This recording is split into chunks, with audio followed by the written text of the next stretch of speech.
8वें वर्ग का गणित विषय में सबसे आसान या क्या आसान संख्याओं के साथ खेलना चैप्टर 5 पढ़ेंगे।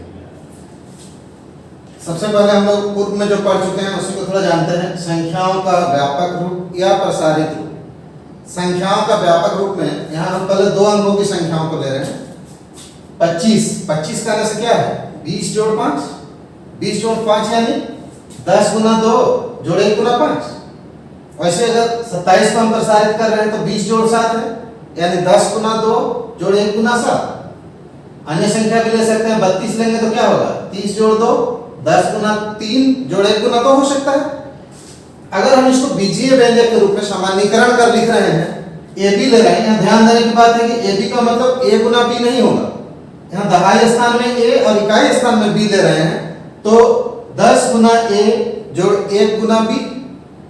अगर हम अंकों को पलट दे रहे हैं, बीए ले रहे हैं तो 10 गुना बी जोड़ 1 गुना ए होगा। आइए खेल कर देखते हैं हम लोग।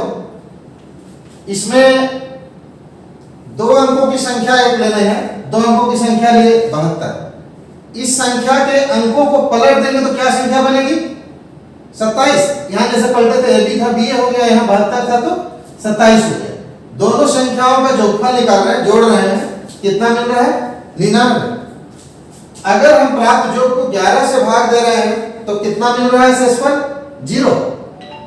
क्या हम किसी भी दो अंक की संख्या को लेकर ये करेंगे तो होगा क्या? आप अपने मित्र के साथ इसका अभ्यास कर सकते हैं। कोई भी दो अंक की संख्या लेकर इसको ट्राई कर सकते हैं। क्या हमेशा शेषफल 0 आ रहा है अंत में? अगर ऐसा आ रहा है तो कैसे हम पहले ही जान रहे हैं कि इसको 11 से भाग देंगे तो 0 शेषफल आएगा? कारण थोड़ा जानते हैं। इसका क्या कारण है? दो अंक की संख्या ए बी, अंकों को पलटने पर संख्या बी है। ए बी प्लस बी अगर ले रहे हैं तो ए बी मतलब 10a plus B, 10a plus B, और बी ए का मतलब 10b प्लस ए। ए वाला को एक साथ लिख रहे हैं तो 10a प्लस ए, बी वाला लिख रहे हैं तो प्लस बी प्लस 10b।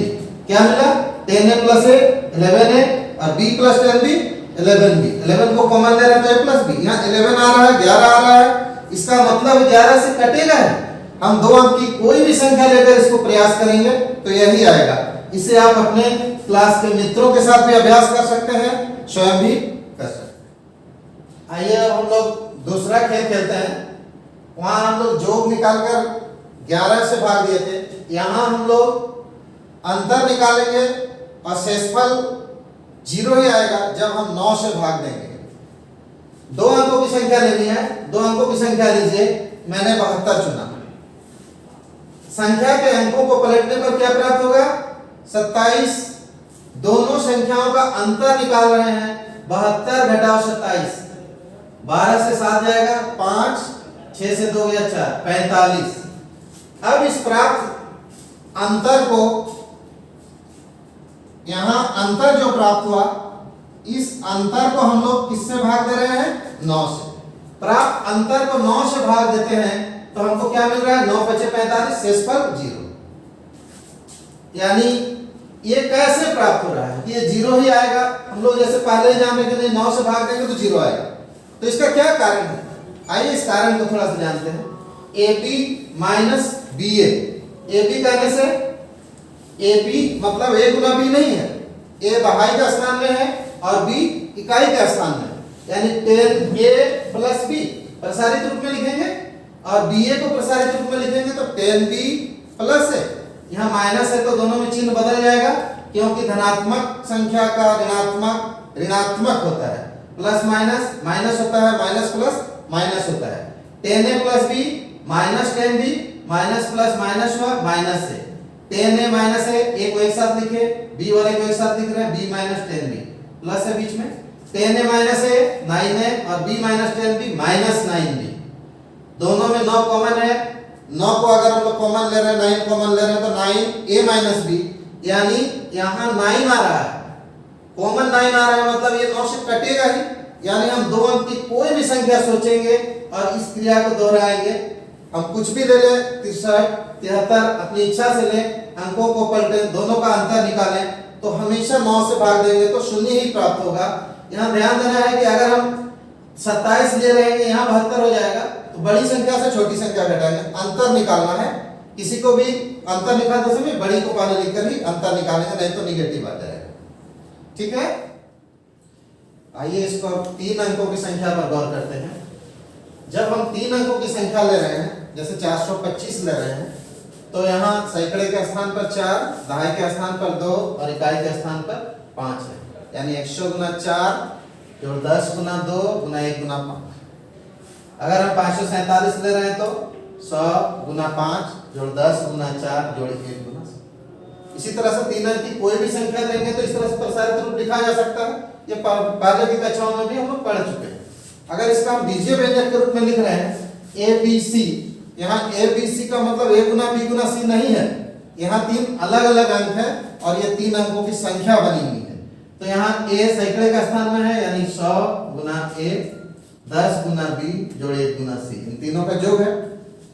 अगर हम यहाँ अंकों को पलट देंगे तो हमको क्या प्राप्त हो जाएगा, CBA। तो यहाँ 100 गुना C जोड़ 10 गुना B जोड़ 1 गुना A। अब 3 अंकों की संख्या पर एक बार खेल कर देखते हैं, अंतर में ही पहले खेल रहे हैं। 3 अंकों की एक संख्या लीजिए, मान लीजिए हम 632 लिया, आप अलग भी ले सकते हैं। संख्या के अंकों को पलट दीजिए, पलटने पर क्या प्राप्त हो रहा है, 2 3 6 यानी 236।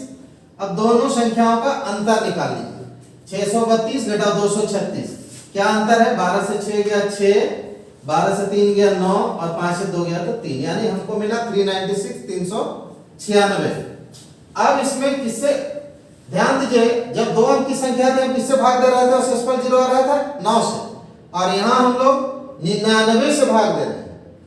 3 अंक की संख्या लिए हैं तो 99 से, आगे इसी तरह से अपने से सोचिएगा, 99 से भाग दे रहे हैं तो हमको क्या शेषफल मिल रहा है, 0। क्या शेषफल 0 प्राप्त हो रहा है, हाँ। कैसे, क्या 3 अंक की कोई भी संख्या लेकर पलटेंगे तो ऐसा ही होगा। आइए इसका कारण को जानते हैं। हम 3 अंक की संख्या ABC अगर ले रहे हैं, इसके अंकों को पलटने से हमको मिलेगा CBA, दोनों का अंतर निकाल रहे हैं। ये ABC का मतलब प्रसारित रूप इसका क्या है, 100A जोड़ 10B जोड़ C, और CBA का प्रसारित रूप क्या हो जाएगा इसी तरह 100C जोड़ 10B जोड़ A। यहाँ माइनस है तो सभी में चिन्ह बदल जाएगा, क्योंकि धनात्मक संख्या का ऋणात्मक सदैव ऋणात्मक होता है। माइनस प्लस माइनस हम लोग पढ़ चुके हैं। तो 100A जोड़ 10B जोड़ C minus 100C minus 10B minus A, यहाँ 10B प्लस है 10B माइनस है, ये 0 हो जाएगा, इसका काट दिए हैं। अब A वाले को एक साथ लिख रहे हैं, 100A माइनस A और C minus 100C। 100A minus A कर रहे हैं तो 99A, और C माइनस 100C कर रहे हैं तो 99C। 99 का अगर कॉमन निकाल रहे हैं तो A माइनस C, यहाँ 99 आ रहा है मतलब कटेगा, यानी कोई भी 3 अंकीय संख्या लेंगे तो सदैव 99 से पूर्णतः विभाजित होगी, शेषफल 0 प्राप्त होगा। ठीक है, आइए देखते हैं थोड़ा सा फिर 3 अंकों की संख्या में एक नया चीज देख रहे हैं, चक्रीय क्रम, साइक्लिक सिस्टम में हम लोग देख रहे हैं। यहाँ ABC है, अगर चक्रीय ले रहे हैं, अगर हम क्लॉकवाइज घड़ी की सुई की दिशा या घड़ी के सुई के विपरीत दिशा लेंगे तो एक ही दिशा में एक चक्कर पूरा कर लेंगे तो चक्रीय क्रम होगा। ABC लिए तो अगला हमको पहले में B रखना है, BCA, फिर तीसरा CAB, वही लिखा देखिए ABC BCA CAB। यहाँ ABC का मतलब A Guna B Guna C नहीं है, ये A सैकड़े का स्थान, B दहाई का स्थान और C इकाई के स्थान को दिखा रहा है। तो इसको अगर हम प्रसारित रूप में लिखेंगे तो क्या होगा, इसी के अनुसार 100 गुना A जोड़ 10 गुना B जोड़ 1 गुना C, और जब BCA को लिखेंगे तो सैकड़े के स्थान में B आ गया, 100 गुना B जोड़ 10 गुना C जोड़ 1 गुना A, और जब CAB को लिखेंगे तो 100 गुना C जोड़ 10 गुना A जोड़ 1 गुना B। आइए इसमें एक खेल खेलकर हम लोग देख रहे हैं। 3 अंक लीजिए, कोई भी 3 अंक आप ले सकते हैं, 2 3 5 कुछ भी लीजिए। चक्रीय क्रम में संख्या बनाना है, चक्रीय क्रम में बना रहे हैं मतलब ABC BCA CAB, ये लगातार ही होना चाहिए। तो 235 पहला हम लिए तो अगला 3 से स्टार्ट करना होगा 352, अगला फिर 5 से स्टार्ट करना होगा 523। इन तीनों का अगर हम लोग योग ज्ञात कर रहे हैं तो कितना प्राप्त हो रहा है, 3 2 5 5 10, हाथ में 1 3 5 3 8 3 11, हाथ में 1 6 3 9 2 11 1110। थोड़ा सा याद कीजिए, जब हम लोग 2 अंक की संख्या लिए थे और वहां जो ज्ञात किए थे तो कितना से कट रहा था, 11 से। यहाँ 3 अंक की संख्या लिए हैं यहाँ 111 से भाग देकर देखिए, सदैव शेषफल 0 ही प्राप्त होगा। 1110 है, 111 से भाग देंगे तो 10 मिलेगा, यानी शेषफल 0 है। क्या शेषफल प्राप्त हो रहा है? 0। कैसे? इसका भी कारण हम लोग जानते हैं। ABC, BCA और CAB इस फॉर्म में लिए थे। 3 अंक की संख्या हम कोई भी लेंगे तो 100A जोड़ 10B जोड़ C, दूसरा प्रसारित कर रहे हैं 100B जोड़ 10C जोड़ A, और इसको जब प्रसारित कर रहे हैं तो 100C जोड़ 10A जोड़ B। A वाले को एक साथ रख रहे हैं 100A जोड़ A जोड़ 10A, B वाले को रख रहे हैं 10B जोड़ 100B जोड़ B, और C वाले को रख रहे हैं तो C 10C और 100C जोड़ रहे हैं तो तीनों में कितना आ रहा है? 111 111 111। ABC तीनों से 111 को अगर कॉमन ले रहे हैं तो 111 A जोड़ B जोड़ C आ रहा है। 111 अगर कॉमन आ रहा है इसका मतलब ये 111 से भाग जाएगा ही। तो ये इस तरह से हम लोग संख्याओं पर खेल सकते हैं, आपस में एक दूसरे को पूछकर। इसी तरह का एक और मजेदार हम बता रहे हैं, इसको देख लीजिए, बहुत मजा आएगा। आइए अब एक मजेदार खेल खेलते हैं। इसको आप अपने मित्र के साथ भी खेल सकते हैं, आपका मित्र आश्चर्यचकित हो जाएगा। कोई संख्या लीजिए, मैंने यहाँ 12 चुना है, उसमें 8 जोड़िए, 12 में 8 जोड़े तो 20 मिला। जो जोड़ने पर प्राप्त हो रहा है उसको 3 से गुना कर दीजिए, 20 गुना 3 यानी 60। इसमें 6 घटा दें, 60 से 6 घट रहा है तो 54, 3 से भाग दें। अब जो भी भागफल आया है इसमें से 6 घटाएं तो आपने जो सोचा था वही संख्या प्राप्त हो जाएगी। अगर हम इसको अपने मित्र के साथ खेल रहे हैं तब उन्हें कहें कि आप एक संख्या चुनिए, हमें मत बताइए, और ये पूरी क्रिया करेंगे, और अंत में 6 घटाने से पर क्या प्राप्त हुआ उसे पूछें तो वह भी आश्चर्यचकित रहेगा कि उसने जो सोचा था वही संख्या प्राप्त हो गया। तो ये कैसे हो रहा है, इसको थोड़ा सा बीजीय व्यंजक के रूप में देख लेते हैं। संख्या चुने n कुछ भी हो सकता है, कोई भी संख्या हम चुन सकते हैं, उसमें 8 जोड़ेंगे n प्लस 8, 3 से गुना करेंगे तो 3n प्लस 24 हो रहा है। 3n प्लस 24 में 6 घटाना है तो 6 घटाए, 3n प्लस 18 आया। इस 3n प्लस 18 को 3 से भाग दे रहे हैं, 3 कॉमन हो जाएगा, n प्लस 6 प्राप्त होगा। और इसमें 6 घटाना है, जब 6 घटा रहे हैं तो पुनः n प्राप्त हो रहा है, यानी कि जो सोचे तो वही आएगा। ये हमेशा चलेगा। तो आप इस तरह का मजेदार खेल अपने दोस्त के साथ कर सकते हैं, और जिस दिन आप अपने दोस्त के साथ ये मजेदार गेम खेलिएगा, अगला दिन वो भी एक गेम सोच कर आएंगे।